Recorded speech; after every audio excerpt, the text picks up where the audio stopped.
বাংলাদেশের জাতীয় সংসদ নির্বাচন ও গণভোটকে ঘিরে অন্তর্বর্তী সরকার ব্যস্ত ছলে বলে কৌশলে হ্যাকে জেতাতে। অন্যদিকে সরকার দুই মিত্র বিএনপি ও জামাত ব্যস্ত কথা আর মাঠের মল্লযুদ্ধে। আবার নির্বাচনী যুদ্ধে দলটি না থাকতে পারলেও ভোটের মাঠে বেশ প্রাসঙ্গিক হয়ে আছে কার্যক্রম নিষিদ্ধ থাকা আওয়ামী লীগের ভোটাররা। বিশেষ করে বিএনপি এবং জামাতে ইসলামী বর্তমানে আওয়ামী লীগের এই এতিম বা অভিভাবকহীন ভোট ব্যাংকে নিজেদের পক্ষে টানার জন্য একটি অদৃশ্য কিন্তু তীব্র প্রতিযোগিতায় লিপ্ত হয়েছে। অবশ্য দলটির শীর্ষ পর্যায় থেকে ভোট কেন্দ্রে না যাওয়ার জন্য নিজেদের কর্মী সমর্থকদের বার্তা দিচ্ছে। প্রশ্ন হলো, নির্বাচনের আগে কি শেখ হাসিনা বা আওয়ামী লীগের পক্ষ থেকে কোনো কর্মসূচি দেওয়া হবে? সূত্রগুলো বলছে, বাংলাদেশের নির্বাচনে দলটির কৌশল ঠিক করতে ৪ ফেব্রুয়ারি দলের ৯ জন নেতার সাথে বৈঠক করবেন শেখ হাসিনা। তবে দলটি ১২ই ফেব্রুয়ারি নির্বাচনে কি করবে সেটি নিয়ে চূড়ান্ত সিদ্ধান্ত আসতে পারে ভারতের পররাষ্ট্রমন্ত্রী এস জয়শঙ্করের মার্কিন যুক্তরাষ্ট্র সফর থেকে ফেরার পর। সূত্রগুলো বলছে, জয়শঙ্করের সফরের পরই শেখ হাসিনা ইস্যুতে এমন কিছু সিদ্ধান্ত আসতে পারে যেগুলো বেশ চমক হিসেবে দেখা যাবে। এর মধ্যে আজ ২রা ফেব্রুয়ারি বিকেলে কলকাতায় এক প্রকাশনা উৎসবে বক্তব্য দিবেন শেখ হাসিনার ছেলে সজীব ওয়াজেদ জয়। এর মাধ্যমে আওয়ামী লীগ সরকারের পতনের পর প্রথমবারের মতো সরাসরি রাজনৈতিক কর্মসূচিতে উপস্থিত হওয়ার ঘোষণা দিয়েছেন জয়। বিস্তারিত জানতে চলুন যাওয়া যাক বিশ্লেষণে।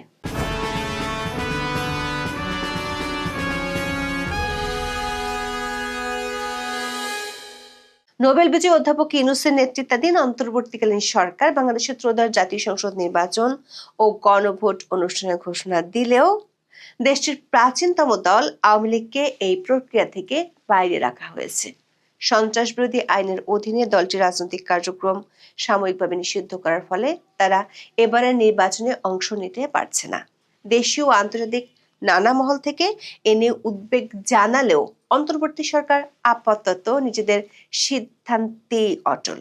অনেকে মনে করেন, আওয়ামী লীগের মতো একটি বিশাল জনভিত্তি সম্পন্ন দলকে বাইরে রেখে একটি অংশগ্রহণমূলক এবং গ্রহণযোগ্য নির্বাচন আয়োজন করা অন্তর্বর্তীকালীন সরকারের জন্য যেমন চ্যালেঞ্জের, তেমনি বিরোধী শিবিরের দলগুলোর জন্য এটি এক বিশাল সুযোগের দুয়ার খুলে দিয়েছে।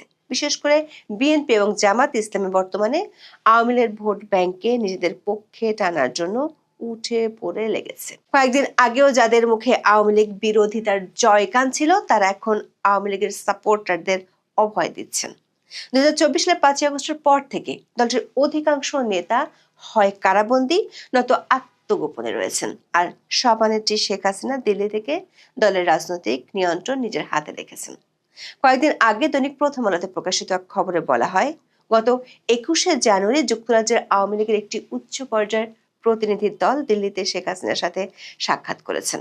সেই খবরে বলা হয়, শেখ হাসিনা যুক্তরাজ্য আওয়ামী লীগের নেতাদের জানিয়েছেন বর্তমান অন্তর্বর্তী সরকার তাকে দেশে ফিরতে বাধা দিচ্ছে এবং তার বিরুদ্ধে আন্তর্জাতিক অপরাধ ট্রাইব্যুনালের রায়কে রাজনৈতিক প্রতিহিংসা হিসেবে দেখছেন। এই বৈঠকে তিনি সুস্পষ্ট কিছু নির্দেশনা দিয়েছেন, যার মূল লক্ষ্য হলো ১২ই ফেব্রুয়ারি নির্বাচনী ব্যবস্থাকে চ্যালেঞ্জ করা। তবে সেই নির্দেশনাগুলো কি তা প্রথম আলোর ওই খবরে তুলে ধরা হয়নি। দিল্লির একাধিক সূত্রে আমরা নিশ্চিত হতে পেরেছি, আওয়ামী লীগের ৯ নেতাকে দিল্লিতে ডেকেছেন শেখ হাসিনা।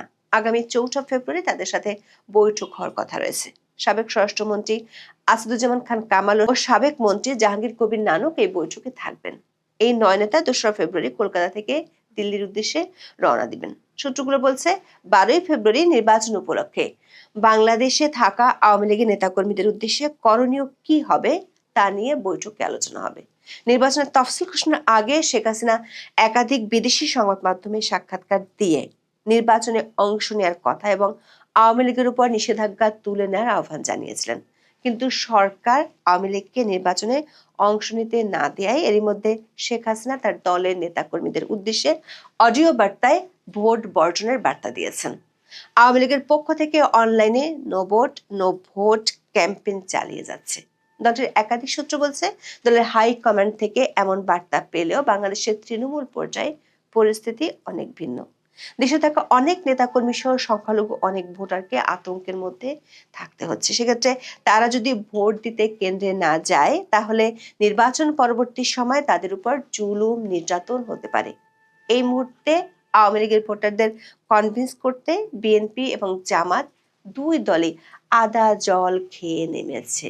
সে কারণে ঘোষণা দিয়ে ভোট কেন্দ্রে অনুপস্থিত থাকা অনেক আওয়ামী লীগ সমর্থকদের পক্ষে প্রায় অসম্ভব হতে পারে। আবার আওয়ামী লীগের সমর্থকরা ভোট দিতে না গেলে না ভোটের পক্ষে রায় কম পড়তে পারে, এমন আশঙ্কাও আছে দলটির ভিতরে। আওয়ামী লীগের সূত্রগুলো বলছে দলের নেতারা ৪ ফেব্রুয়ারির বৈঠকে বিষয়টি শেখ হাসিনার সাথে আলোচনা করবেন। সেক্ষেত্রে ভোট কেন্দ্রে যেতে বাধ্য হওয়া নেতাকর্মী ও সমর্থকদের কৌশল কি হবে সেটিও ঠিক করা হবে দলটির পক্ষ থেকে। দিল্লির একাধিক সূত্র বলছে শেখ হাসিনার ৪ ফেব্রুয়ারি বৈঠক করলেও চূড়ান্ত সিদ্ধান্ত আসতে আরো ২-১ দিন সময় লাগতে পারে।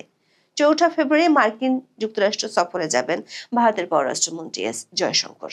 ভারতের পররাষ্ট্র মন্ত্রণালয়ের সূত্রে বিষয়টি নিশ্চিত হওয়া গেছে।